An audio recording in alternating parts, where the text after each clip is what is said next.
This poem's called A Banquet for the Boys. I wrote this after my son was injured in the Black Lives Matter march, and he couldn't cook for his flatmates. So this poem is dedicated to MK, Andy, Faisy, B-Man, and Bailout. When your foot was stood on and you couldn't stand, and you couldn't cook for Faisy or B-Man, I ordered you a feast to lend a helping hand. For your benevolence, some baba ganoush. And for your fidelity, your empathy, fatouche. For your brotherly ways, some mukhadara set, albeit. For Black Lives Matter, some Barnier Belzette. Tabbouleh, since you're all trans-affirming bros. Halloumi, to hail the halo round your afro. Zucchini, since you're so queer affirming. Makdus, mutabal, for loving diversity and the mandem. Restorative justice in a vegan lover's platter. For love, for the love of protest, pickles, bread. For keeping your head, boys, for knowing what matters.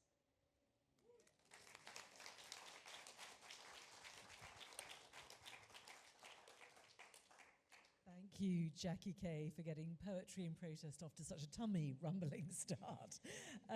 Welcome, everyone, to the British Academy. This is the UK's National Academy for the Humanities and Social Sciences. We fund research to help tackle today's complex challenges by deepening our insights into people, cultures, and societies. I'm Rithala Shah. I'll be chairing tonight. We'll discuss Jackie's poem in a moment, but let me begin by giving you an idea of exactly what we're going to do. We're joined by three poets, Jackie Kay, Kadija George, and Monika Radojevic, and we're going to hear examples of both their own work and that of another poet each of them has chosen. And we'll be discussing how and why poetry is deployed as a form of protest. And there will be time at the end, of course, for questions from the room and indeed online. We'll also, very importantly, be paying tribute to Benjamin Zephaniah, who died on the 7th of December last year and was an honorary fellow of the Academy. We're very pleased that Jan Zephaniah is here with us tonight. Welcome, Jan. Well, we're living, of course, in tumultuous times, and there are conflicts raging around the world which stir heartfelt and passionate emotions. And protest of any kind is, of course, an expression of resistance against injustice or oppression. So it seems a very good moment to be having a conversation like this together. However, bearing that in mind, some of the topics we'll touch on tonight will be challenging, and the treatment of them may be quite direct and graphic. We may well have different opinions on some of the issues that are raised, but I hope that we can have a really productive conversation and a thoughtful exchange of views about poetry as a medium, even if we don't necessarily agree at the end. So let's meet our poets. We've already heard from the wonderful Jackie Kay, an award-winning poet who I think is probably familiar to many of you, a novelist and a writer of short stories. We're also going to be hearing from Dr. Kadija George, who's a scholar and literary activist. She was co-editing an anthology, Black Radical, with Benjamin Zephaniah at the time of his passing. And thanks to Kadija for stepping in, as unfortunately Jason Allen Pesant couldn't be here tonight. Really appreciate it, Kadija. And Monika Radojevic is an award-winning poet and writer and the founder of Feminist Invoicing. Welcome to you all. Jackie, let's begin with Banquet for the Boys, which we opened with. It was after those Black Lives Matter protests. Were you conscious of the contrast when you wrote of it? Was it very deliberate between the homeliness of the theme, this food, this amazing sort of Lebanese, Middle Eastern food, and the actually rather tough and difficult nature of the subject matter? Yeah, no, I definitely was. I mean, I felt that food, or the food in the poem, is a kind of a form of resistance. It's saying, you know, you can try and stamp on me, you can make me unable to walk, but I will eat very, very well. And I did actually do that. I did send my son the massive takeaway because he couldn't cook for his friends. So, and I did make it really lush. So it was something that I actually did, you know, not just something that I wrote about. Just writing about it would have been a bit cruel. I did used to do that kind of thing, you know, when he was a little boy, and if he said he wanted a chinchilla, instead of getting him a chinchilla, I'd write a poem about him wanting a chinchilla. But this time I decided the actual food, the real food, would be a good thing. But also I felt like I don't want to give them more of a mention in the poem than just when your foot was stood on and you couldn't stand. So the reader of the poem or the listener of the poem is left to wonder what that means, and so the rest of the poem is really a poem about resistance, and it's about a bunch of young people really who fill me with hope. I feel excited that we have a younger generation of people that have been out in the streets marching for Black Lives Matter, for Me Too, that care about the climate, that care about the environment that we live in. The poem is really a homage to my son's generation and the generations under him, and a kind of a message to older people to still have hope, because as long as there's young people engaging with the world and caring about the world, then we must have hope. Monika is, and forgive me, Kadija, but as probably the youngest person on this stage, that contrast between, as I say, the homeliness of the subject matter, a mother caring for her son in this political context, is that something that rings true for you? Is that how we see these very real incidents in our lives and our relationship to them?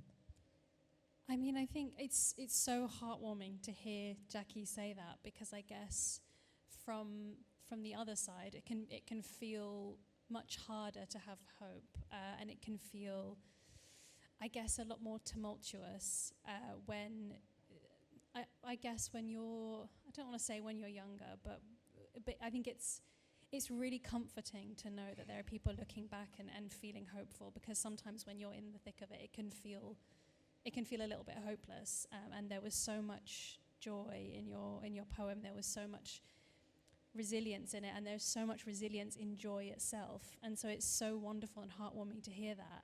And I guess I tend to write very differently. I tend to write, as you might hear later, from places of real anger, but I don't think that is sustainable, and so it's just really inspiring to hear you meet really, really difficult, painful topics with empathy and compassion and humor and joy, because I'm not there yet. So it's almost like I see that maybe one day I'll get there, and that was really heartwarming. So yeah, thank you for that. Well, thank you for saying that too. But yeah, I took my inspiration from Angela Davis, who's 80, and she was saying that the younger people gave her great hope. And I thought, if you can be Angela Davis and you've gone through everything you've gone through, that she's gone through in her life, and you could have had a worldwide campaign for her release from prison, and you could have been America's most wanted woman, and you're 80 and you're still actively engaged and you're still believing in things and you still have hope, then we can have hope, definitely. Kadija, where do you stand on this? Hope, anger, what do you feel is important to express in a poem? To express in a poem. You need to use your microphone. Okay. Do you want me to read this? No, just a question. Oh, in yeah. general, before you get just to a general question. In terms of, I mean, well, the poetry is there to express so many different things. And sometimes, if you've been through something traumatic, you write it straight away. But sometimes it takes years for it to come out properly. And that's okay as well. And I think we have to wait and see what people produce. You know, so it's, for example, you're talking about the Black Lives Matter, and that was really interesting, because I thought that in terms of Black Lives Matter, the first Black Writers Guild meeting was happening around the time of the Black Lives Matter marches. So people were saying, are you going to be meeting as well? And I said, yeah. So I went to Parliament Square thinking all the writers were going to be there, but they're all on Zoom. So I totally missed it. But I was so encouraged by the young people there. And I thought, if this is who we have to leave the world to, I'm encouraged. And it was great, yeah. Jackie, One last thought though. Poetry is catharsis. Is it cathartic to write a poem like that for you in that moment when you're aware of what your son has gone through, what his friends have gone through? Yeah, it was, I think that writing poems, I mean, hopefully you hope that poems will give your readers solace, but also writing them gives yourself solace often, because sometimes things are so, that it's probably the most difficult thing to deal with as a mother, to have your child attacked by the people that are meant to keep them safe. It's horrendous, and I did understand that expression of feeling beside yourself, literally as if there's another you lying beside yourself. So I did feel extremely angry and extremely upset, but I had to take the poem somewhere else, and in taking it somewhere else, I also took myself somewhere else, and that's, I think, why I think of poetry as being a survival technique as much as anything else, something that actually helps me personally to survive better, but hopefully helps the readers. I mean, my son was more impressed that I knew all his friends' nicknames though than he was by that sonnet, so that was good too. Because he was really impressed that I knew all their names. He knew, oh, and Bailout. So I like that about it. Yeah, I think that we often write, us writers, don't we? We often write in times of difficulty or about times of difficulty in order to try and process them, to try and work out, or to try and defy them, or to try and present something different to them. But I don't think of anger and hope as being mutually exclusive states. In fact, I think of them as being related. I think you have to go through feeling very angry to get to hope. Very interesting. I also think I was going to say that whenever you think there's a major cause that is going on, poets are so often called upon. It's like, let's get a poet here to talk about this and to express it quite often. So that's how important, when people remember, that's how important poetry is in their lives.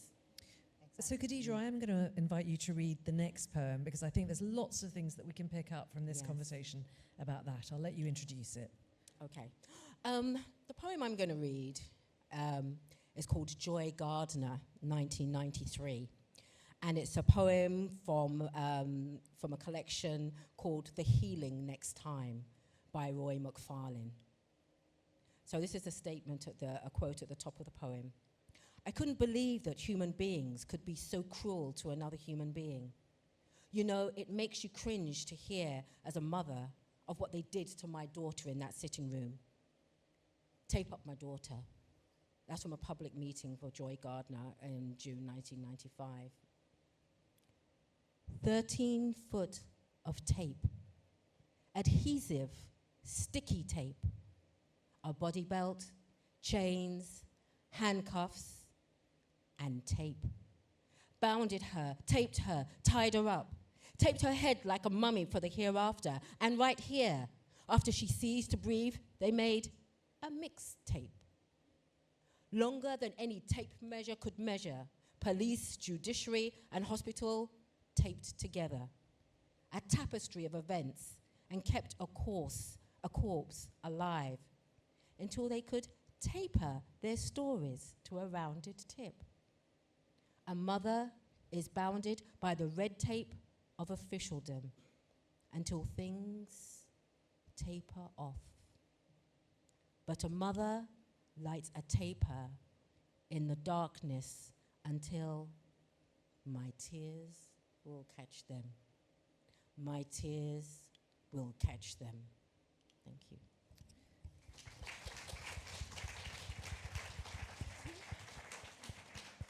Thank you so much, Kadija. And for anyone who doesn't know, Joy Gardner's case, the incident, she died at the hands of the police after she was detained during a police immigration raid on her home. And the case became a cause célèbre. I think it's something you've written about, Jackie, and I think Benjamin Zephaniah has also written about a poem called The Death of Joy Gardner. Why is this poem so important to you, Kadija? Well, I didn't know until, I met Roy that he'd written actually a series of poems based on victims of state violence. So he's got about 18 poems in there, which is amazing. And Joy Gardner is one of them. It was important to me, particularly at this point, because it's been we had a 25-year anniversary of the United Family and Friends Committee, and they're all families who have had somebody who has been a victim of state violence, and that was just this weekend, and so we marched on Saturday for that. So when people ask me, well, what am I doing? You know, they invite me to something. Black History Month, last Saturday of October, I'm like, how could you be anywhere else but Trafalgar Square, marching? That's where you have to be. So it's really important, and it was wonderful this year. Chen joined us because, of course, one of Benjamin's relatives in 2003 also died of state violence, Mikey Powell. My cousin did. So it's a bonding of people.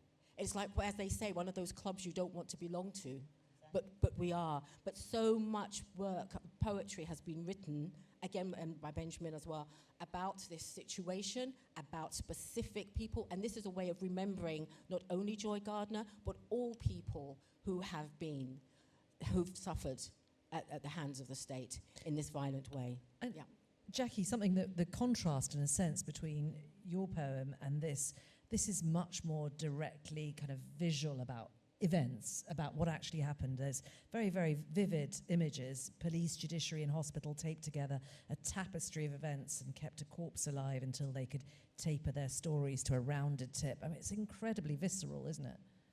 No, it is, but the image of the taper is very visceral. But you also get the sense of the mother. I mean, I remember when I wrote my poem about Joy Gardner, it was called Teeth, and it began with a line, "This is X who has all her own teeth." But the thing that really provoked me to write that poem at that point was that I had, my son at that point was exactly the same age as her son. She had a 5-year-old son who witnessed his own mother being taped, having her mouth taped by the police, and I just kept thinking, you know, these of different realities of how shocking that was and must have been for that 5-year-old boy, and actually every single case of terrible police violence and brutality, people become in death more than themselves in a strange way, because their deaths become representative, and they become more than themselves, more than their lives, their child, their house, their place. They also speak to all of us. And but there's something, you know, just like Kadija was saying there, it's a club that nobody would want to belong to. But there's also something in us as writers and poets that we, is our kind of duty as poets to respond to these kind of things, because you know, poetry has a place at the table for everything that's going on in society, and we can't just say, oh, that's this, we can't tackle that. We've got to try and find ways of making people think about it differently, I suppose. Monika, something I think I mentioned to you in passing before when we were talking earlier, something that really struck me when I was reading this poem is these allusions to tape, but is it there? If you actually look at it on the page as it's written, it reminds you of lines of tape, because there's these great long... Is that something you think about when you're writing? Is it something that poets think about, the form and the subject? I mean, yeah, for me, yes, absolutely. I mean, when I'm writing poetry, I'm writing it basically for two ways: for it to be read, but also for it to be heard. So there's a lot of thought as to how the words literally sound, the flow as you're saying them. But also, you know, I use a lot of the form to visually explain something, whether that's sort of long, uninterrupted sentences or like really broken sentences, or playing with the structure of it, because it's almost pulling you out of a reading on autopilot. You know, you're really forced to engage with the words. Your brain is having to do a little bit extra. And I think that really helps especially if it's a visceral poem, it really helps it to grip you, because I think, basically in what we've spoken about here, there are these awful, awful things that happen, and they create this, I guess, this silence, this gaping wound, this silence. And poetry is so often the thing that steps in to that silence and that puts the things that cannot be spoken into spoken words. And that is a nod of approval from Jackie Kay. Thank goodness, woo, I can go home now. And so to do that, whether that's visually or audibly, is so important, especially because one of the purposes of poetry is to record not just what happened, but how it felt as it happened, and for people in the future to read that who may not know what happened, and to understand the emotion of it, for that to stay with them. And Kadija, actually, that struck me again, thinking about the poem, that these are events that now happened, a long time ago, effectively. That's right. It's really, it can't be forgotten, because Roy McFarlane's written a poem, because Jackie's written a poem, because That's Benjamin's right. written a poem. It's really interesting because it reminded me, as you were saying, that of two things. Number one, in terms of like the history of all these things, one of the poems that Roy's written was about Blair Peach. And then you remember, oh my gosh, yeah, Blair Peach. It was all part of that. And it was, in fact, his partner that helped start up United Family and Friends Committee. So, and people don't know that. They think it is just a black coalition, but it's for everybody who suffered that. They've just started it up in Scotland because they're really seeing how much it's happening in Scotland. Like with my cousin Sheku Bayo, they've just finished a public inquiry on that. But, it's so interesting, there's these stories that are coming out, and the youth who are involved, because there's usually there as a child who is going to suffer. As you said, a child who is watching. It could be a brother or a sister or, or whatever. So we have to think of the children who are suffering through these as well. But they will also write. They also have their own responses. But they don't always, because it's traumatized, they won't necessarily show an adult. They might share it amongst themselves. But there's always children involved in these things, and we've got to think about how we need to support them and how we express things with them. And so those are some of the programs that we're doing, is with maybe some history courses online and with poetry to help these young people express themselves. Yeah, and Hannah Lavery, the Scottish writer, wrote an extraordinary play Brilliant about play. Shekabaya, and it was I went to see that, the music of it and the writing of it was just really, really extraordinary, because everybody was electrified. That way in which, when you're in a room and something happens and you feel like this is something completely new. About something really, really upsetting, but at the same time it felt like Shekabaya was getting a voice through this. That's right. And that's what's really important as well, is that as the voice. We'll carry on the conversation in just a moment. Monika, I'd like to hear the poem that you've chosen now, the third of the evening. So this is We Are Not Responsible by Harriet Mullen, who is an American poet.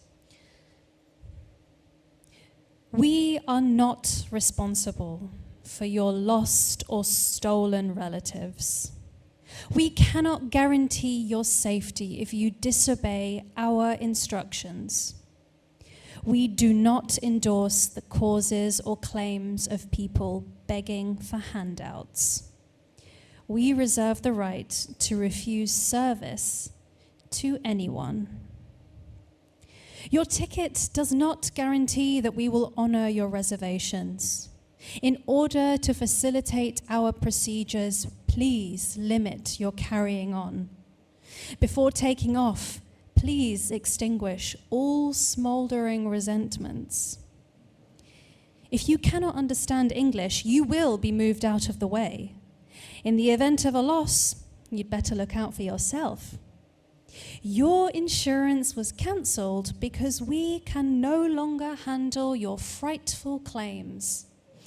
Our handlers lost your luggage and we are unable to find the key to your legal case. You were detained for interrogation because you fit the profile. You are not presumed to be innocent if the police have reason to suspect you are carrying a concealed wallet. It's not our fault you were born wearing a gang colour. It is not our obligation to inform you of your rights. Step aside, please, while our officer inspects your bad attitude. You have no rights we are bound to respect. Please remain calm, or we can't be held responsible for what happens to you.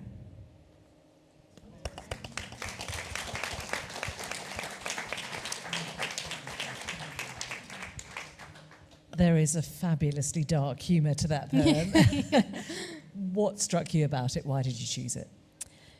I chose it because, similarly on the themes of state violence and state oppression, I feel like we are once again watching a tremendous amount of that, whether that is states inflicting that on their own people, states inflicting that on the people that come into their countries, or states inflicting it onto the people of other countries and other states. It seems to be everywhere at the moment, and it's an incredibly jarring thing to witness and to feel so powerless in some ways against. And yet, I think the reason why I gravitate towards this poem is because it's exactly the opposite. It is a reminder of how much power people have in their state. Whether that's the way we vote, the things that we get outraged about, the way that we respond to things often dictates the political outcome. And there is always, always a political way if there is a political will. And I think this poem really encapsulates that by very, tongue-in-cheek reminding everyone just how much of the violence and the oppression and the injustice that we see is willful. And Jackie, the use of the word we, the voice, is really powerful, really brings home that sense of this oppressive, slightly unknowable force. Yeah, I think it's a fantastic poem. I mean, it really makes you think, and it's witty, it's funny. It uses humour a lot, but it also makes you think of just how we see things all of the time, every single thing that we see, and the way that we're seen.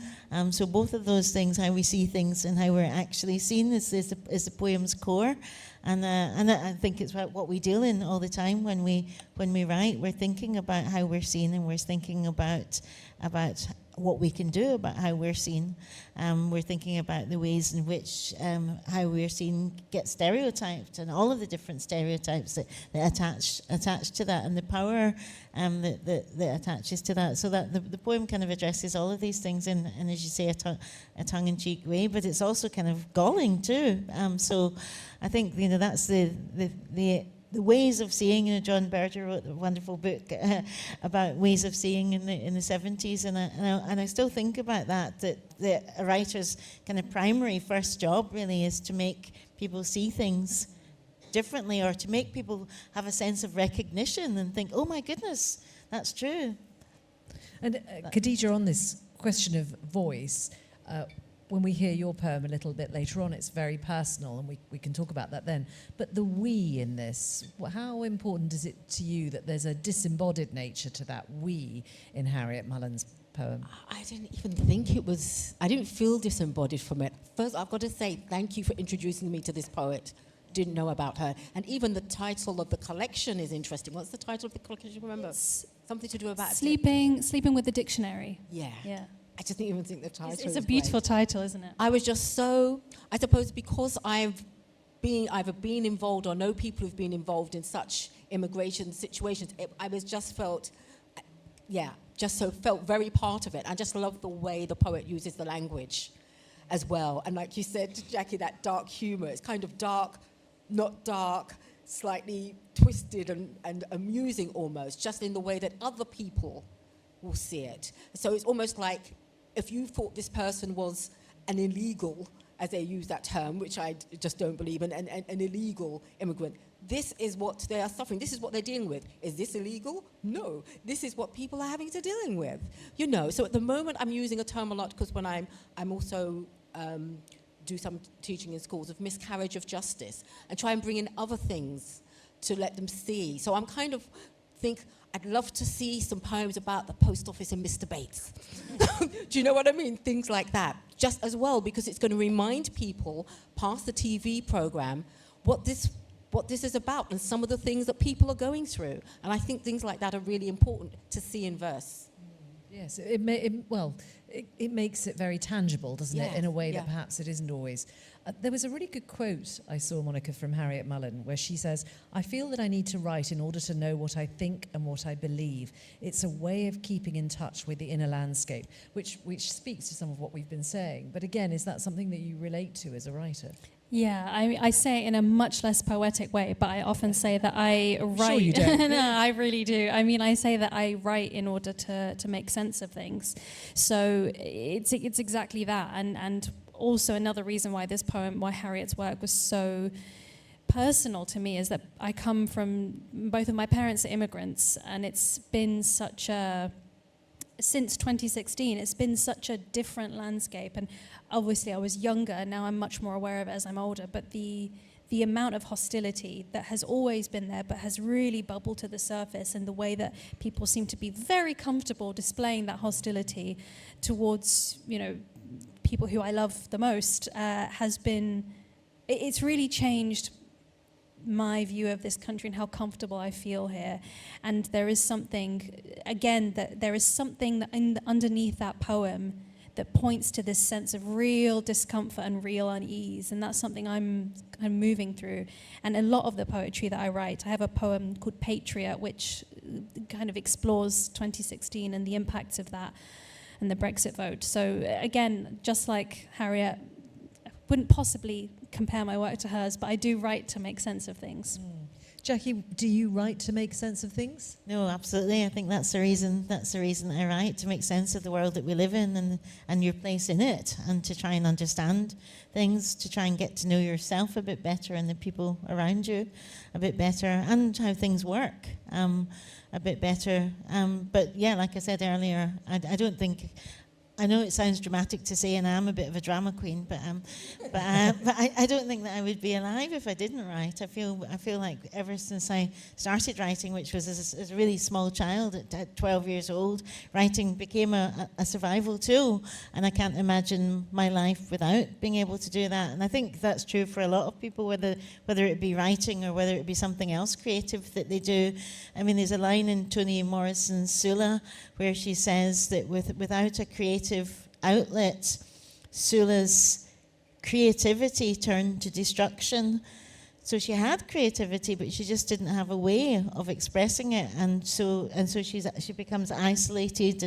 And we know, we probably all know people like that in our lives, where you think, if only they had this outlet or that outlet, then their lives would be different. And so to me, it's very important how we manage to, and if we're lucky enough to find a way to express ourselves, definitely, and exactly as you say. And it's always exciting to hear, to be sat next to other writers and to hear them express it too. I mean, it's exciting to be in a room full of people like all of you that are all completely engaged in this conversation, and there's another 300 people. Hello. There's another 300 people out there on the other streaming, and that's to me is really, really encouraging, that there are people that are really engaged and interested in this conversation and have their own responses, their own things that they're thinking as we're talking our stuff. So Kadija, this does bring us very neatly to your next poem, which is a very personal experience expressed beautifully. I'll let you read it. Okay. Okay, this poem is called Bannister. It's from my first collection, Erki. I am going to do another collection when I get round to it. But the time goes by so quickly, and then you're just involved in other things. Yeah, this one is this poem is called Bannister. Over the fence, into our house, seeing our banister, still brown, still scratched, still sturdy, carrying the memories of battles won, using balustrades to hoist up to the landing for the bathroom race of battles lost. When my Angela was tossed over to the squall of, "That's the last, no more cheek, get out of my house," from an angry working class mum who fast clicked, knit pearl, knit pearl, knit pearl, into rainbow jumpers, who didn't know, didn't care where Africa was, who just wanted to love us kids. No point in tears, because no matter how fast they flow, pain is like air, invisible yet loaded with particles you will never see.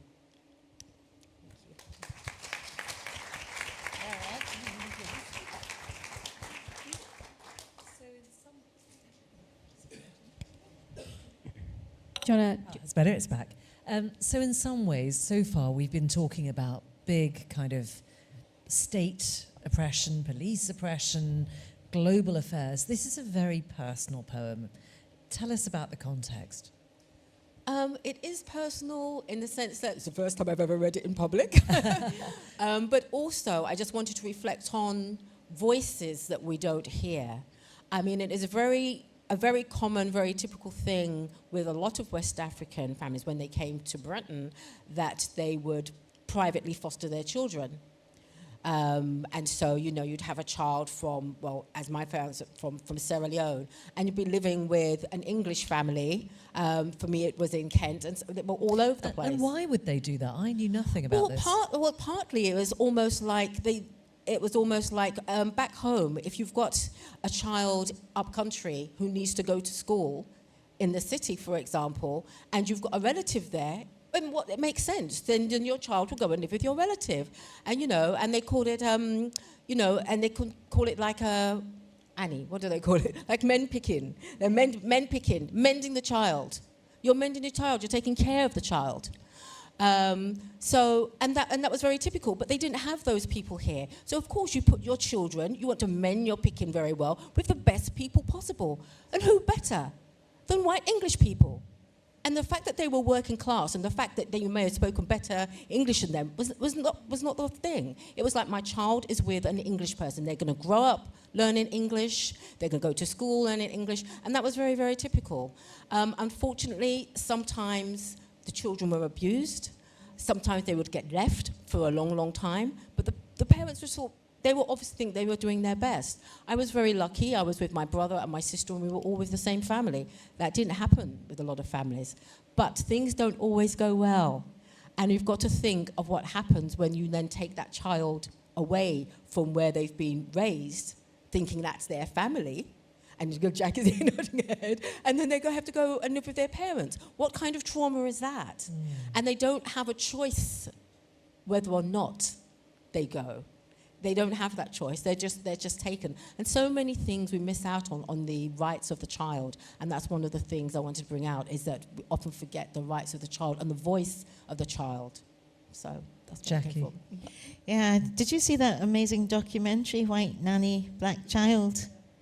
Yeah, it's really extraordinary, isn't it? And it's really about this exact thing. Although in the case of White Nanny, Black Child, the children are all from families of Nigerian people who did exactly the same thing that you're saying. But I remember watching that in Sheffield. It was on at Sheffield Doc Fest last year. What are you laughing at? What are you laughing at being on at Sheffield? Oh yeah, sorry. As well, Annie's seen it as well, haven't you? You've seen it as well. What? It still goes on. It still goes on. But there was just an extraordinary kind of reaction to it, seeing, you know that thing when you watch something that some people didn't know at all about in an audience, and you feel this ripple through the entire audience. And I found it profoundly shocking. I could hardly get up off my seat at the end of it all, because there were so many things that resonated with me, so many things that were really deeply, deeply upsetting, and so many kind of assumptions. And it just fascinated me that most of the people that had left their children were Nigerians as well. Being half Nigerian myself, I found the whole thing quite extraordinary. But anyway, only how many people saw that documentary? Actually, quite a lot. Yeah, quite a lot. There's actually a film made by a Ghanaian playwright called by Shola Ama, I think his name was. I just saw it 3 o'clock in the morning, and that's a similar kind of story. And the thing is, those stories aren't really told because those children don't have anybody to speak to about the trauma. But something that struck me about your poem was there was a real affection there. It was clear that this was something difficult, and there were tensions within those relationships. Yeah. But there was real affection for that situation, and that came through very clearly. Yeah, but like I say, I think our family was lucky. It didn't happen like that with all families. And some of the other poems I will write about the comparisons, like my foster mum would like try and teach my mum how to cook something. She didn't cook very well. And then my mum would try and teach her how to cook rice. And I'm like, well, white people can't cook rice. You know, that's another poem. You know, and things like that. And just those differences. But you're growing up in those differences, and you are embracing both of them. and both of them mean something very special to you. But then you end up with two sets of parents. And I used to quite happily go around saying, I've got two mums and two dads. Yeah. You know, but for some people, that wasn't a funny situation. You know, that was a really difficult situation. It's complicated, though. The kind of lasting consequences of it are complicated. Exactly. But you are yourself because of all of that. That's you right. wouldn't be you without it all. Yeah. And you wouldn't have your way of understanding the richness and the complexities of things without that exact experience. So that's the other weird kind of contradiction when you're thinking about these things. Yeah. And without being too literal, I mean, that poem is not a protest. It's a description, an expression. How would you describe it? I think for me it was a protest because it's like a child with no voice. And as Jackie was saying, you're growing up and the trauma, it gets hidden because they haven't had anybody to talk to. They haven't had anybody to say, you know, what you're going through is difficult. It's okay for it to be difficult. In the very same ways I was talking about the children who get left with this state violence. They don't necessarily have anybody to talk to understand what's happened. And we've got to, you know, and so many times in politics, and you'll hear politicians saying, we're doing it long term, we're doing it for our children. You think, bullshit, you're not. You know, and it really makes me angry when they want to use children, say, this is who we're doing things for, when they are so openly not doing things for the children. You know, and children's voices don't get heard. Not even children, young people. I often thought in terms of things like Brexit, for example, young people who don't usually vote should have been allowed to vote. It's going to be their world, it's not ours. Absolutely. Jackie, I mean, you've written for children as well as for adults. I think Benjamin has as well. How important is it to write for children for exactly the sort of reasons that Kadija's talking about, that you can surface subject matter and ideas that maybe people don't think, well, children don't need to know about that, but actually you can deal with quite difficult things? Well, yeah, I mean, I love writing for children. I think, you know, children lead complex lives, and all of the things that we go through as adults, children go through as children. They experience loss, bereavement, grief, worry, anxiety, and particularly in these times, we're actually now living in the age of anxiety, really, where there's extraordinary pressures on children through a variety of extra things that we didn't have to deal with, like social media. So no, I just wrote a book actually. It's coming in January called Cúri Dún, which is a Scottish expression that means snuggling tightly, you know. And it's a Scottish lullaby story, but I really loved writing for little ones, you know, little 3-year-olds, and it kind of satisfied wee Jackie anyway.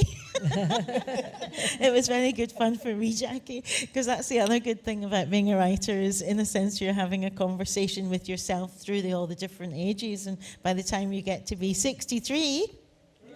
That was satisfying. Let's try it again. By the time you get to be 63. Yeah, it feels like, you know, you're coming back round in the circle, and you're meeting yourself. You're closer in a funny way to the wee girl that you were than you are in your age, which is an interesting thing. So you come back round and you start to think about life in a very different way as a writer. So writing for children all feeds into that. And yeah, I remember being in a school in Ireland once where I was about to do a reading, and this girl, 10-year-old girl, she put up her hand and she said, excuse my Irish accent, and she said, what do poems mean? Do they mean anger? Do they mean pity? Do they mean revenge? Do they mean sadness? What do they mean? And I said, well, all of these things. And it was kind of really fantastic, because she was just wanting to engage with the actual meaning of the poem, but it was just such a deeply philosophical question. So I never ever underestimate children, because children say the most amazing wonderful working with children and poetry, even if not necessarily writing the poetry, but like you say, the meanings of poems. So I'm going to be working with like the Brilliant Club that works in schools with young people, and I've kind of designed my program drawn out of my thesis, like poetry and Pan-Africanism and philosophy. You think this might be deep for kids, but it's just like stacking it in a different way and bringing in all these political poems, and they love it.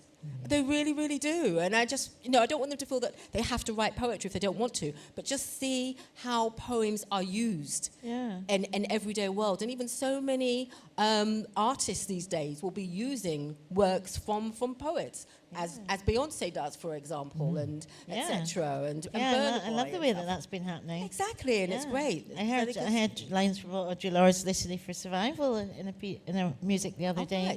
Right. And it's really great because of that mix of spoken word and music and the way that you can, and culture, and the idea that people want to find the people that have gone before them.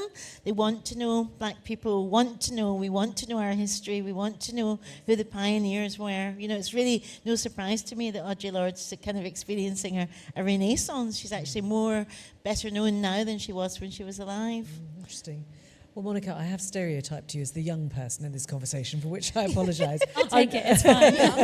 But actually, she's very wise, though. She doesn't know what she's very wise. But what I really think is interesting is we've been having this conversation about voices that aren't necessarily heard. I think if we hear your next poem, because again, this relates very strongly to that, and I'll let you introduce it. Thank you. So this poem is called Picasso, and it is about Picasso, but it is about, I guess it raises the question of what do we do with art and with creation when it is made by people, men often, who hurt in order to create, or even who use hurting as a mechanism to create, and Picasso is one of those. Women are machines for suffering, he said, as he unfolded them geometrically and stretched their faces onto canvas, immortalizing pain so it calcified and hardened as the decades went past, a scab unpicked but still hiding many small wounds. We talk about separating the art from the artist like it's logic, like you can peel the skin off of it and discard it like an orange. And we talk about educating and raising awareness so people can look at beautiful and/or horrifying things and place distance between themselves and it. And we talk about pushing boundaries as if it were an exercise in intellect and avant-garde curiosity, and not the work of a man who once put out a cigarette on a woman's cheek and who brutalized a 17-year-old at the age of 45. Allegedly, my apologies, allegedly. And to make up for indulging a man who tortures himself and others with his genius, the brochures will make vague references to a tumultuous home life, as though misogyny is just a rough sea to be sailed through. Unfortunate, of course, but ultimately temporary. What's a teenager, after all, but low-hanging fruit waiting to be plucked and split open? And I love an excuse for violent men who weaponize creativity and the way they must crush a woman or seven and smear their mistreatment into groundbreaking work, win awards, win accolades, win tributes. We all know the name of the man who used women to change the world, but I still have to Google the names of the muses who made him famous. Whose work? Whose power? Whose fame? What kind of world coronates a man who left behind 2 suicides and a nervous breakdown? Allegedly, my apologies, allegedly. What kind of world concludes that transgression is tragic, thoughts and prayers with the living, but there must be ways to redeem art made from knifing, asterisk after asterisk, until you could fill a room with caveats? What kind of world balls up the truth in cotton wool and turpentine until it's small, too small even for the tiny fine print in the exhibitions?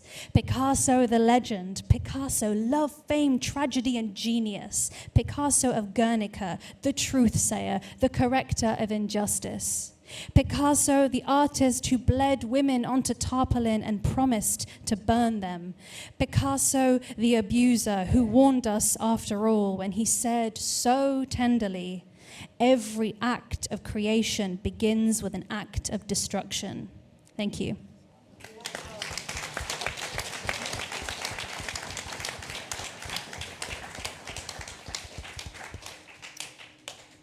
Your anger and passion are unmistakable. They burn fiercely in the poem.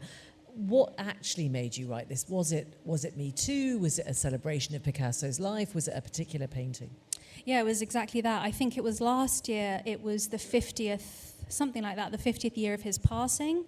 And there were, in honor of that, there were 50 exhibitions around the world, mostly in Europe, a few in the States, that were honoring him. And I didn't see them myself, so I have no way to verify this, but I remember reading the coverage of it at the time, and there was a lot of criticism about the fact that his work is always talked about as this incredible, groundbreaking work, which it was. However, a lot of that work was made possible by the women that lived around him, that often contributed to his work, that at times even say that they actually made some of those paintings, or they made part of those paintings. And when they tried, some of them, to talk about what they went through, he was incredibly vindictive, and he would interfere. He was a very well-connected person. He would use his contacts to stifle books from coming out, to actively tank their artistic careers, their photography careers. And he was someone who was incredibly controlling of his own, of creativity, and who got to do it and at what cost. And I found it astounding that 50 exhibitions, there didn't seem to be a word in there for those women. And they made that art too. This is their art as well as much as his. And you don't answer the question directly. I'm not suggesting you should, that of what should we do with the art of men who abused women, but what do you want the reader to take away? I hope that, aside from the anger, there is perhaps just the beginning of that interrogation of what we do with it, because it's a complicated question with complicated answers, and I don't have a full answer. But I find it very frustrating when we have this very intellectual discussion of what do we do with art made by people who are abusive, as though there's no emotion attached to that, as though abuse isn't some incredibly offensive, horrific thing. And you know, we can intellectualize something all we need to, but not to the point where we become so detached from it that it's like an exercise. And so I want people, if they're engaging with that, with Picasso, to always remember that as well, that this art was made with a lot of pain, not just his own, a lot of pain. And we have to find a way to balance those two things, the truth and the creation of it, and not in a way that's just like a little line, you know, next to a painting, or a little throwaway reference. Yeah. Jackie, a poem in a way that is not a call to arms exactly, but is making that wants people to sit up and think a little bit harder about what they're looking at the very least. It works. It's so powerful. I mean, why do you think, in a way, we don't see poetry next to those paintings? Wouldn't it be amazing? Yeah, I think it's really a brilliant poem. I mean, you could hear the gasp in the room. The whole room felt like they responded. And I think, you know, that allegedly, that you repeat a couple of times, allegedly, that's the thing that makes the poem to me, because it's so kind of finely judged and sarcastic, but brilliantly sarcastic, and it makes you think. You know, what do we know? What are we told? What's received? How do we view it? Again, it's a question that we were talking about earlier. And if you take an artist like Picasso or Diego Rivera, and then you look at the lives of somebody like Frida Kahlo, and you look at the kind of things that she went through, the physical pain of the body, the betrayals, the treatment by the male artists, and then you look at the ways in which it's taken years and years for an artist like her to actually be the person that she is now. It's taken years for her to fight through all the morass of the men, like an artist like Faith Ringgold also. So it's just interesting to me, the artists that we get to hear about, and the control that you're talking about. I mean, Picasso was the Harvey Weinstein of the art world, or the Mohammed Al-Fayed of the art world. You know, wherever you have controlling men, you have other men that back them up and bolster them. And the thing that's really, really powerful about that poem is it exposes all the backing up and the bolstering, and we kind of think, why do we live in a world where we're constantly allowing for that to happen and enabling it, and people enabling it. It was really horrifying, and often women enabling it. It was horrifying to see these women doctors with Mohammed Al Fayed that were actually doing these tests. Anyway, I don't want to go. I'm digressing too far from the world of poetry. Get me back to poetry, please. but I want to get back to poetry. But that we live in a world where we actually collude, and then we say, oh, there's art, and we've got to be able to talk about art, and art's got to be able to be separate. And I agree with you. You don't need to give an answer. You just need to ask the question. Kadija, another conversation about what society chooses to ignore effectively. Yes. I mean, that's such a powerful poem. Thank you. It really did make me think. I mean, if that was your intention, I'm going to feel now I need to go and do some more research, not just about Picasso, but about other poets and where that is happening, and muses and the life of the muse, where we not have a book on a beautiful, hardcover book on muses kind of thing. We don't have it. No. But also it was making me think of art with poetry. And we've having some brilliant art exhibitions lately, especially around, Black history, etc. And then you get these little drops of poems. They're bringing in the poets too late.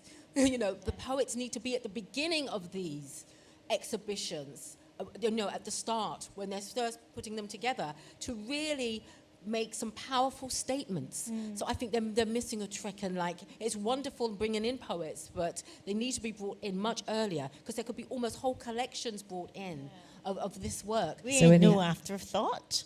Exactly, we're not an afterthought, but too Any often, curators out there? Too often. Get the Amen. Amen to that. We're not an afterthought. I'm conscious of time, unfortunately.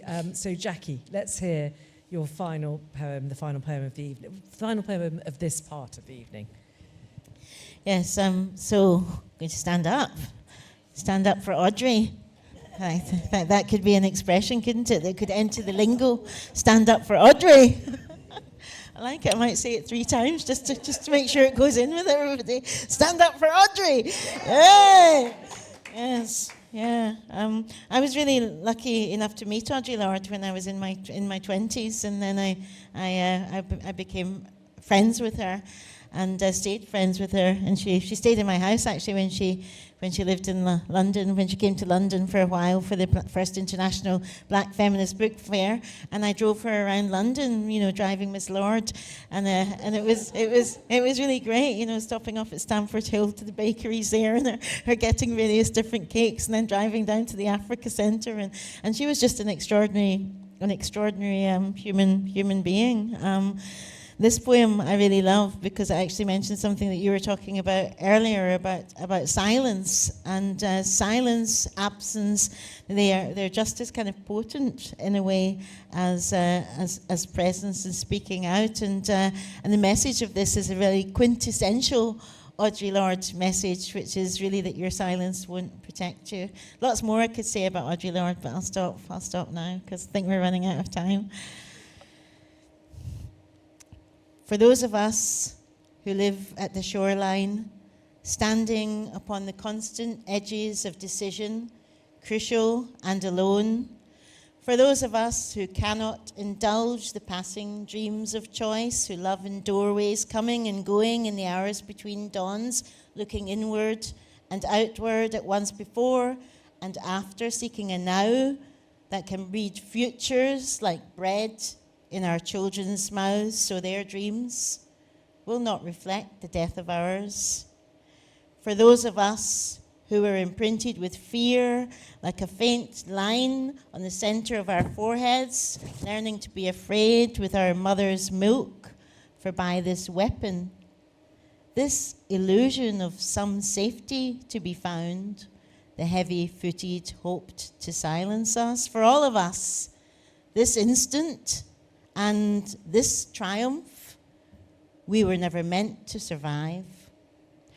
And when the sun rises, we're afraid it might not remain. When the sun sets, we're afraid it might not rise in the morning.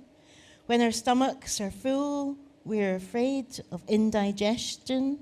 When our stomachs are empty, we're afraid we may never eat again. When we are loved, we're afraid love will vanish. And when we're alone, we are still afraid. So it is better to speak, remembering we were never meant to survive.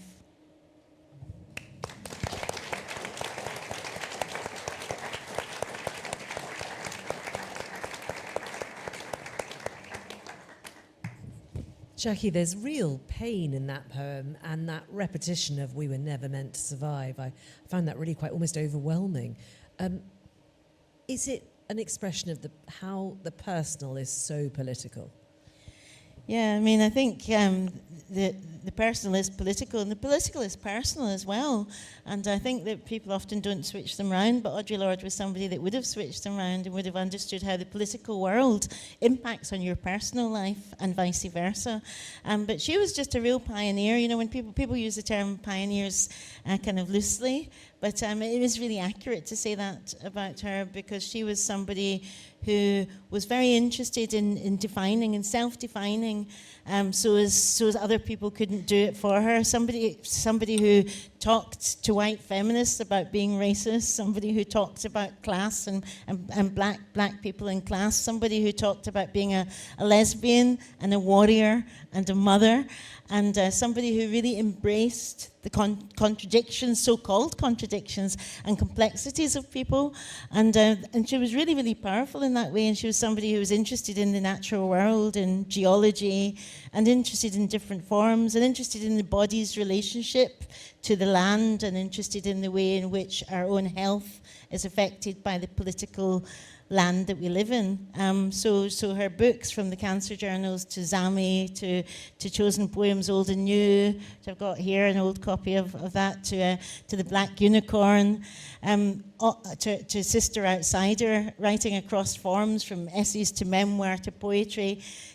She was constantly engaging in her relationship to the world and what it meant to be in the world as a black woman in the 20th century. And when I think about Audre, you know, she was born in the 1930s, and there's only 3 years difference between her and my mom, for instance. And I can never get my head around that, because, you know, it just seems so extraordinary to me. And when I met her as a young lesbian, she said to me, you know, Jackie, you can be black and Scottish.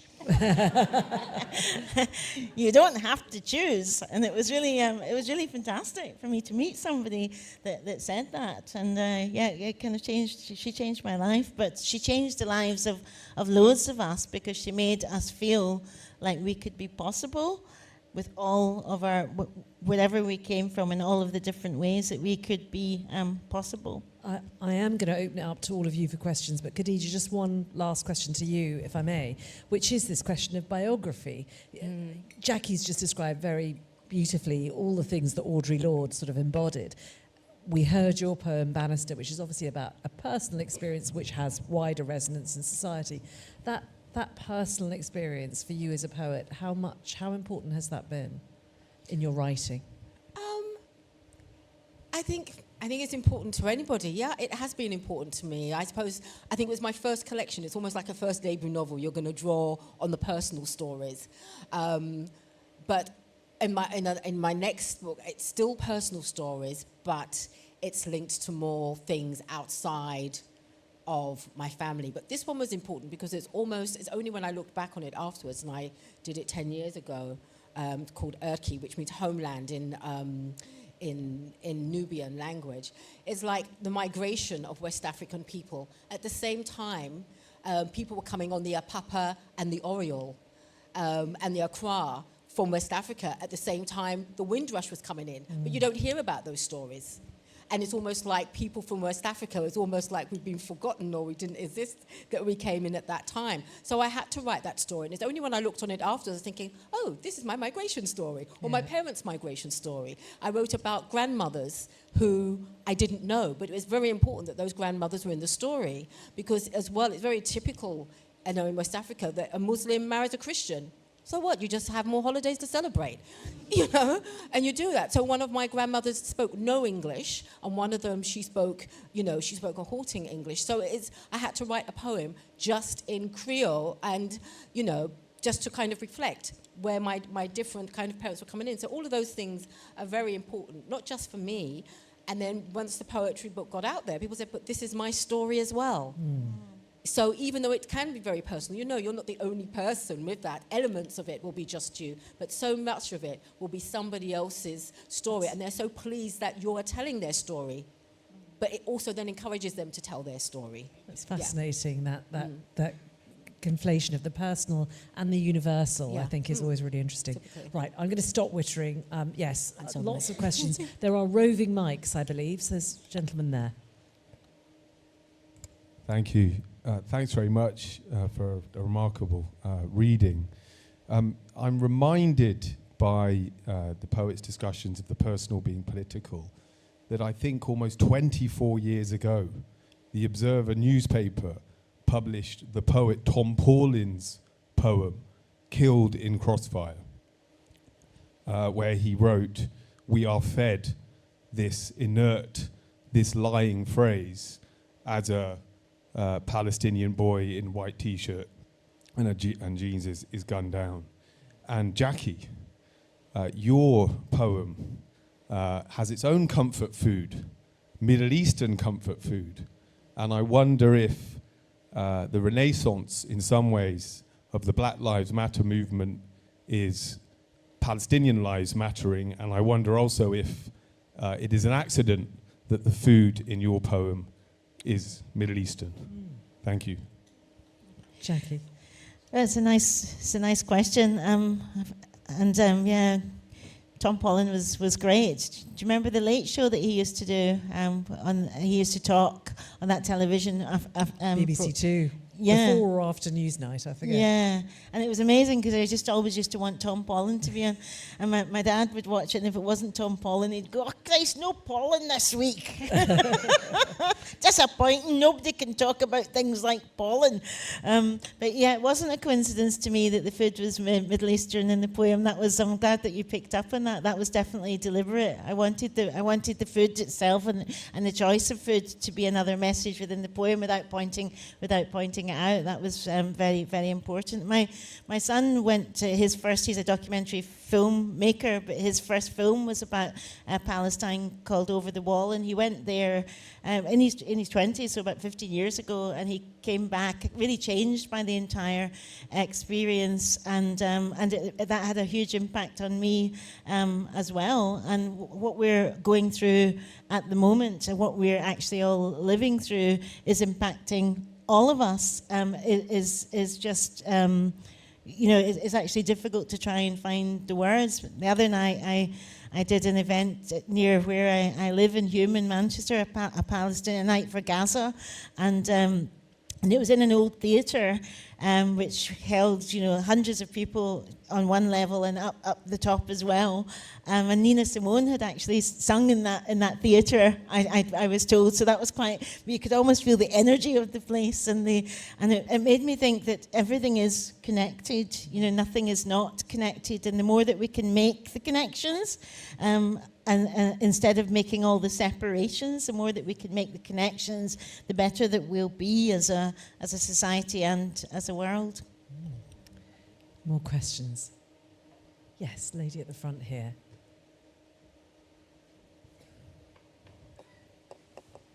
Thank you for your incredibly powerful and beautiful readings. I just want to go back to Harriet Mullen, who coined the most magnificent phrase, "Black women's resistant orality."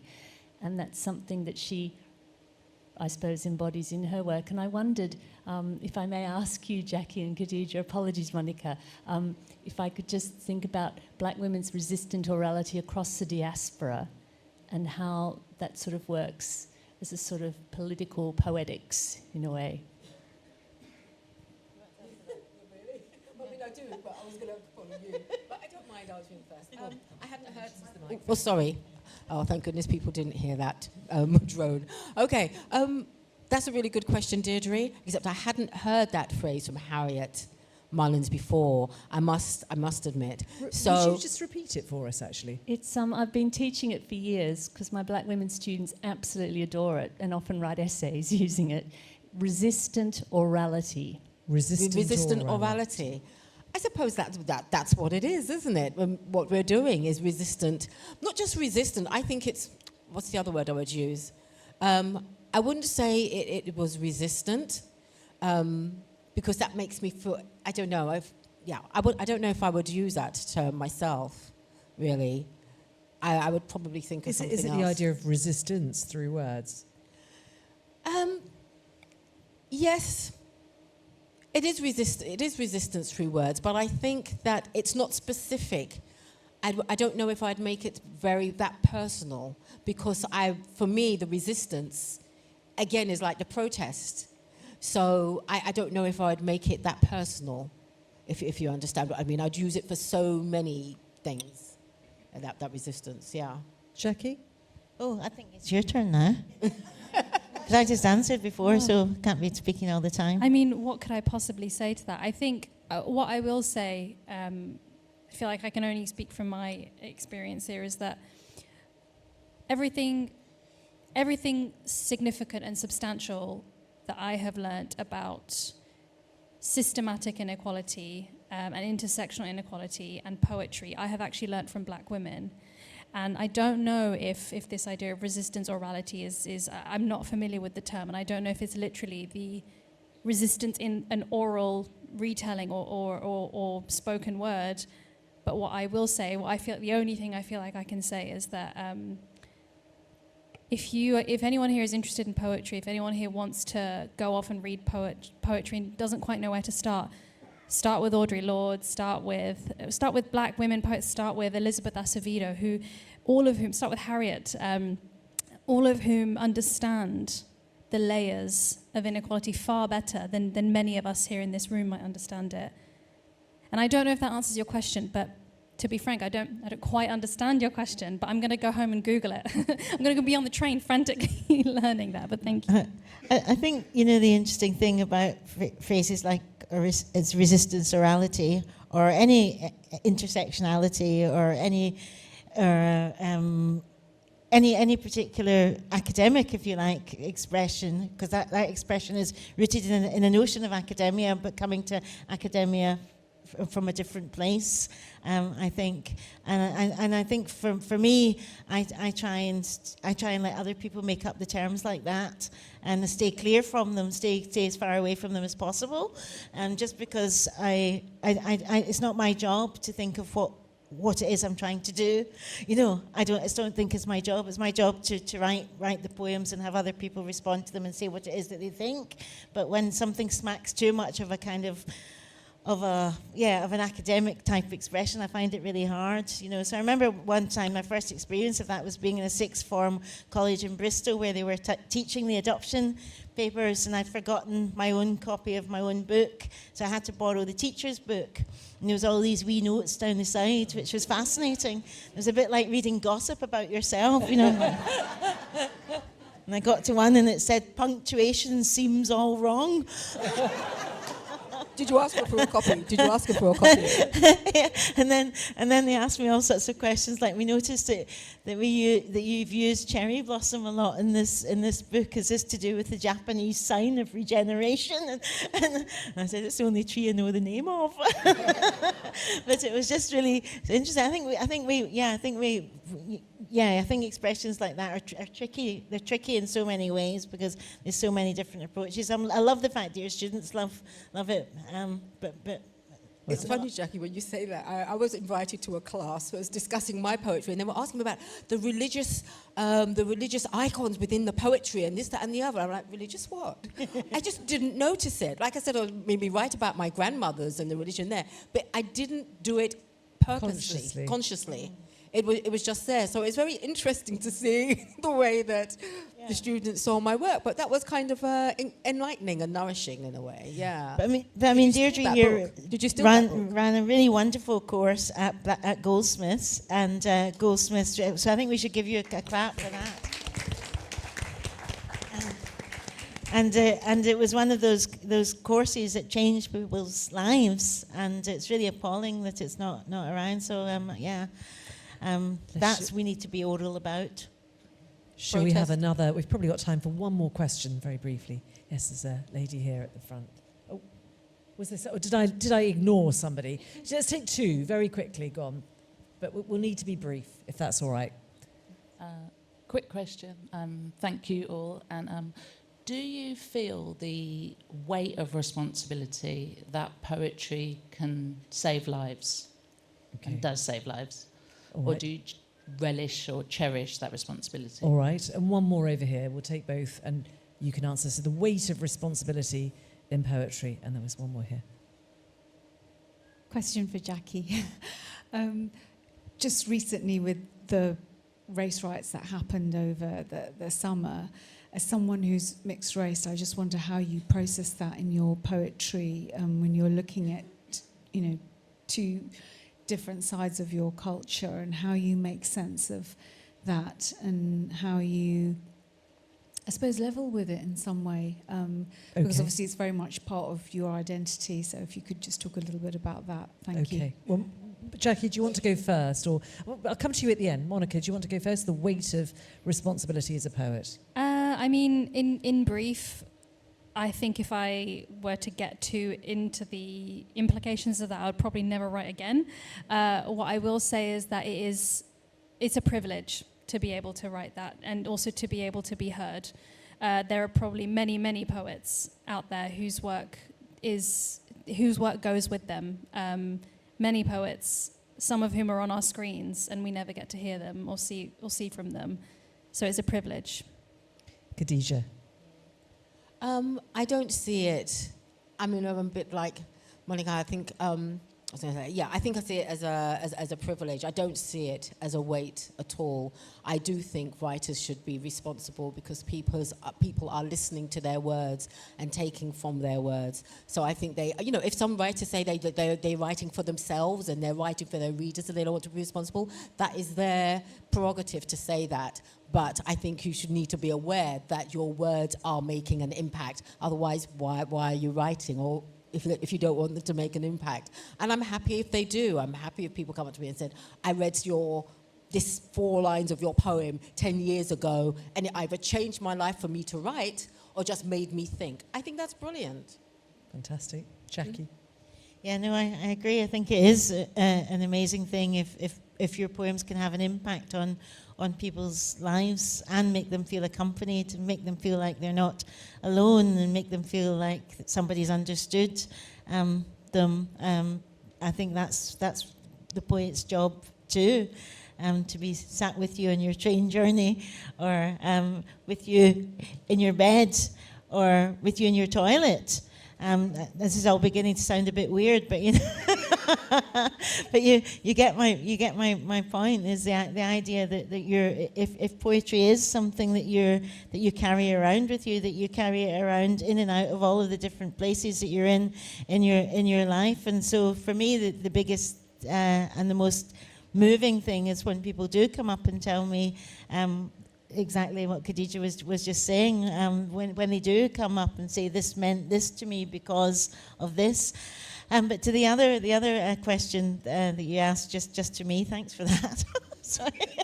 You're getting all the good ones. It's about duality, you can ask that, answer that question too. I think the recent things that we've gone through in this country, sparked off by Southport and the terrible killing of these girls was really traumatic for us as a country, actually. Whatever for white people, for black people, for all like-minded people, for all people that are anti-racist. And racism hurts white people too, which I always find interesting. You know, when I used to go home and tell my mum stories of names that I'd been called, she would cry, and sometimes I didn't tell her because I didn't want her to be upset. So people that really deeply love black people and have black people in their family are hurt by racism too. So I always think that that's important just to say.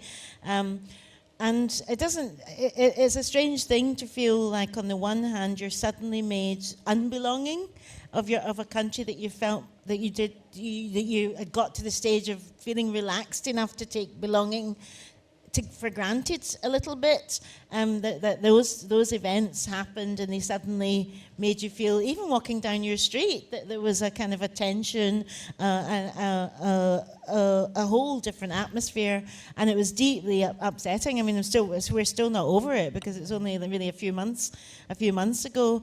I had fascists put up posters with my name on them in the 1970s and was offered police protection. They put razor blades behind the posters, and this was me, 17 years old, at the University of Stirling in Scotland. And they put razor blades behind the posters, so as anybody that tried to rip the posters down would get their hands shredded. And when I was offered police protection, even then I didn't trust the police, so I didn't take the police protection.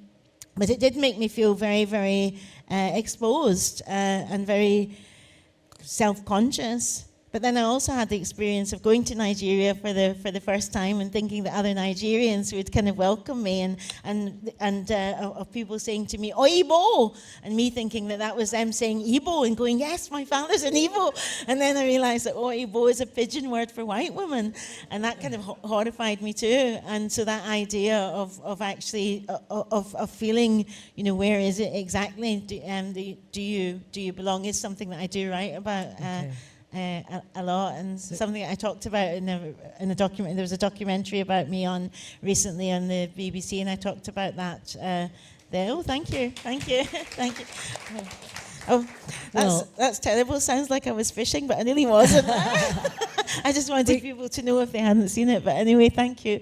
Thank you, Jackie, Kadija, Monika. It has been a fascinating conversation, and really a lot of insight, I think, into what makes poetry a really effective vessel in which to hold quite difficult, complicated, painful ideas, I'd say.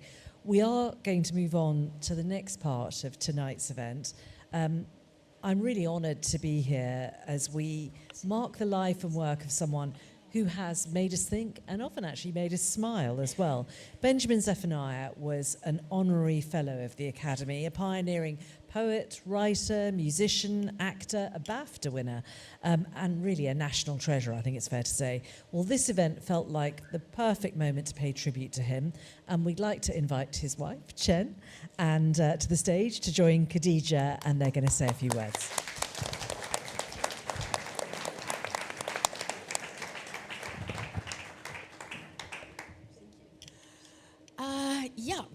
Thank you for that intro. Benjamin Zephaniah I call him an everyman, a Renaissance man, as they may say in America. He supported so many causes and people, many that people did not even know about. And he was very into politics and protest. He was always for the man on the street. And he wrote poems about what he believed in and supported, from veganism and animal rights to human rights for everybody at different levels, for peace. Poetry in protest, he said in one interview, when he was asked, and I think it was the interview with Melvin Bragg, of all the different things that he does, what was the most important to him? And he said poetry. Anything else could go, but he'd hold on to the poetry, because that was his. That's what he could use and say, and nobody else could tell him what to do.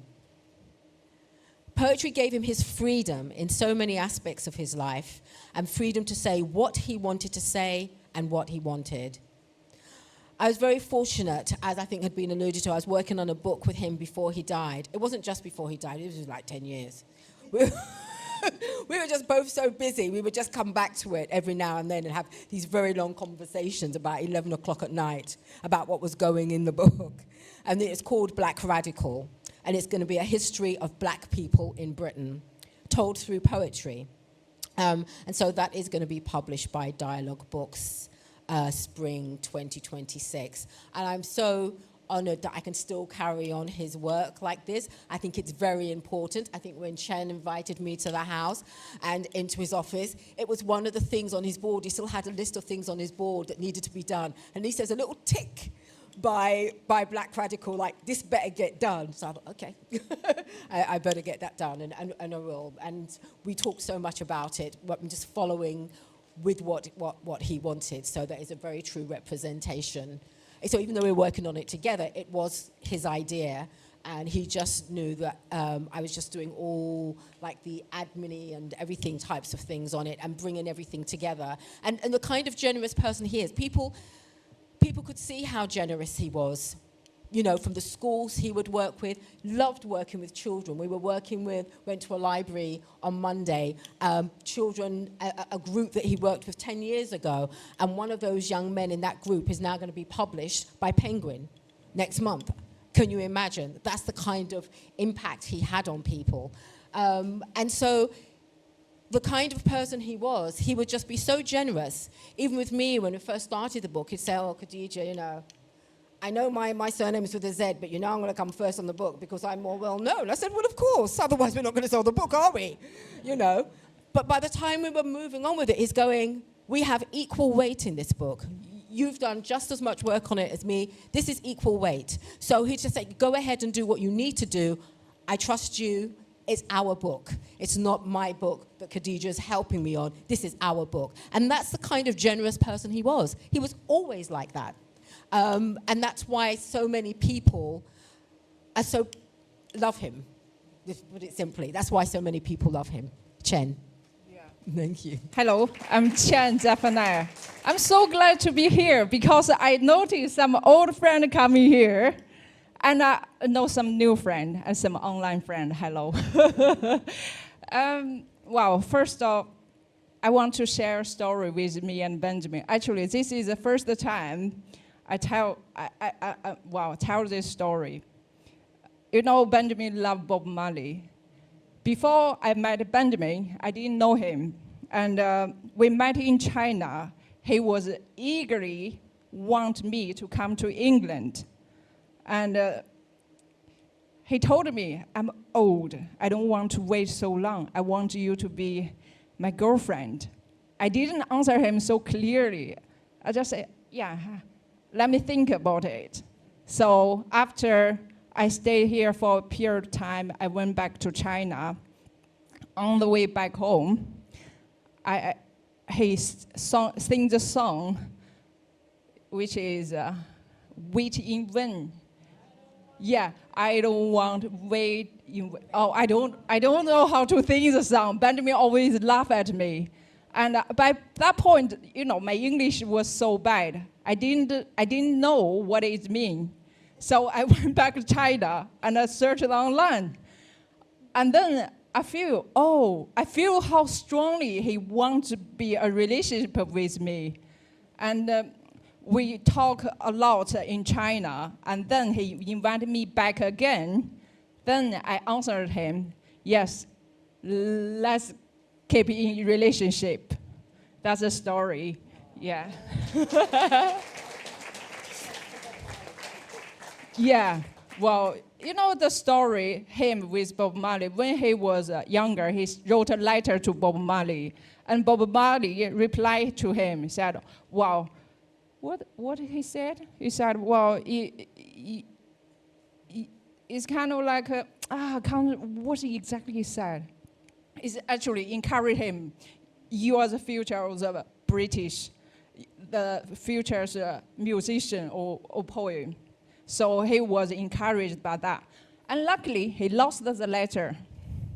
So he feels so bad about it. And well, next I want to introduce, because later on we are going to show one of Benjamin's poem, which is To Do With Me. And this poem is really one of Benjamin's most personal and powerful poem. And it's a declaration of who he was and what he stood for. Benjamin was always clear about one thing. He didn't need anyone else's permission to be himself. And in this poetry and his life, he embraced his root. To Do With Me is more than just a poem. It's Benjamin's way of telling the world that he belongs exactly as he was. And Benjamin's message in this poem was a call to stay true to yourself. It doesn't matter what the world say. It was his way of encouraging others to take pride in their identity, their roots, and their voice. And that's the legacy he wants to leave to us. And not just through his poetry, but through the way he lives his life. And I'm really happy that for British Academy are applying to continue Benjamin's legacy, because Benjamin got the honorary doctorate degree from it. Yeah, which year? In 2022? Yes, not long ago. And it hanging in our house in the wall. Yeah, well, you know, in the public, always people think he got 16 honorary doctorate degree. And the other day, I counted, he got 19. Yeah. Yeah. And, you know, now I'm standing here, can speak English, and I can stand your talking, not fully, partly. It's really, Benjamin is, now I totally understand when Benjamin kind of held me back and sent me to Brunel University to study English. Yeah, I studied there for 3 terms. So now I can speak English. And so Benjamin worked in Brunel for 13 years, be the professor there. I know the students there, they love him, and Benjamin loved the job there. And so for next year, 12th April 2025, we're going to organize a Benjamin Zephaniah Day. It's in Brunel University. Yeah, and you know, Benjamin, like Kadija said, he was into different areas. He was into poetry, into music, and books, and you know, he loved animals, loved plants, not only trees, because he loved flowers, just in the root, not all those roots.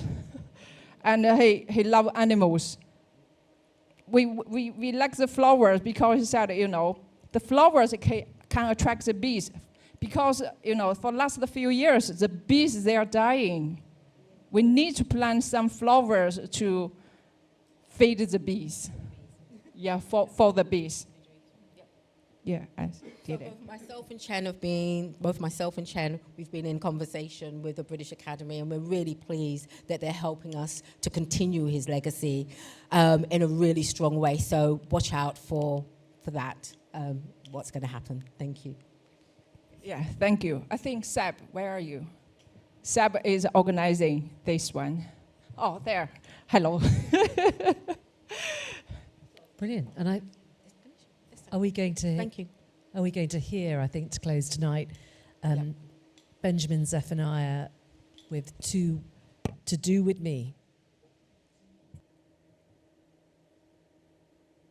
Today is the 27th anniversary of the disaster in which at least 15,000 people died. 1 person a week reportedly dies as a result of contact with the police. Police say 200 to 300 bodies have been found so far. Has called the attacks barbaric and claims civilian targets had also been hit. They don't have any opportunity to work. Cost benefits. People out of work. To beatings and torture.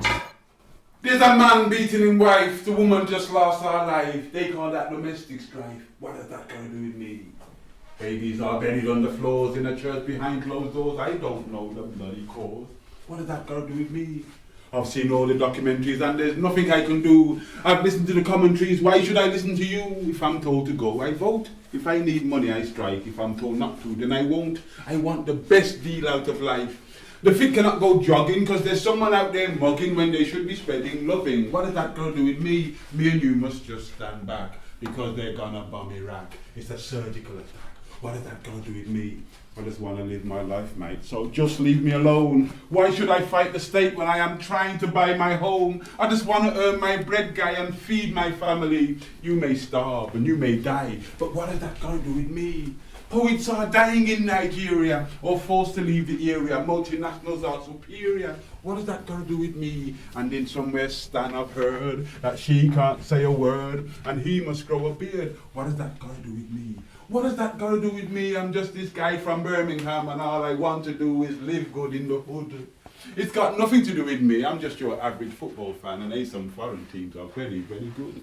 Why should you worry yourself? You cannot change a single thing. All you got to do is take what you can get. Why should you worry yourself? Try hard and you will die trying. And what can any of us do about Tibet?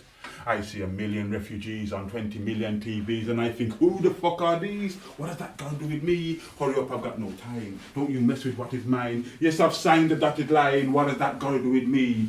Your school has just been closed down. Your taxis buying bombs. And although you come from downtown, you don't know where you're coming from. You don't know what you are eating. Your food has a terrible taste and you can be sure that you are drinking some kind of chemical waste.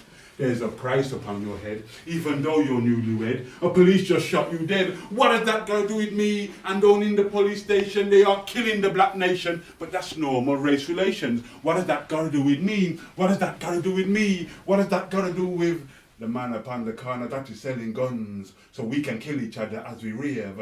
Or the crackhead who is trying to crack up everyone, taking all your cash as you become a slave? Or the mother in the gutter who is begging bread, where the man dressed in a Gucci hears a cab? All I'm trying to do is praise the Lord, it must be said. And what has that got to do with anything I've had? A baby from Pakistan is making footballs for the man. Or is she an Indian? And what has that got to do with me? And there's no proper propaganda about Malawi or Rwanda. And all this makes me wonder, what has that got to do with me? I used to go on demonstrations. Now my feet can't hit the pace. I have tried to be a vegan, but there's egg up on my face. My last stand was the miners' strike. I did the cop patrol, but now it's central heating that I like and I just don't need any coal. Indonesia needs more British arms for East Timor, more Western bombs to bomb the poor. What has that got to do with me? And over in Algeria, they say there's another massacre. Isn't that a part of Africa? What has that got to do with me? And I don't want to go to an American death row. There's no compassion there, I know. But what has that got to do with me? My gosh! I can see you have been tortured, and your wife has been drawn and quartered, and your children have been slaughtered. But what has that got to do with me? The demonstrators have been breaking up the road, the pavement, even a fountain to get weapons, missiles to throw towards the police.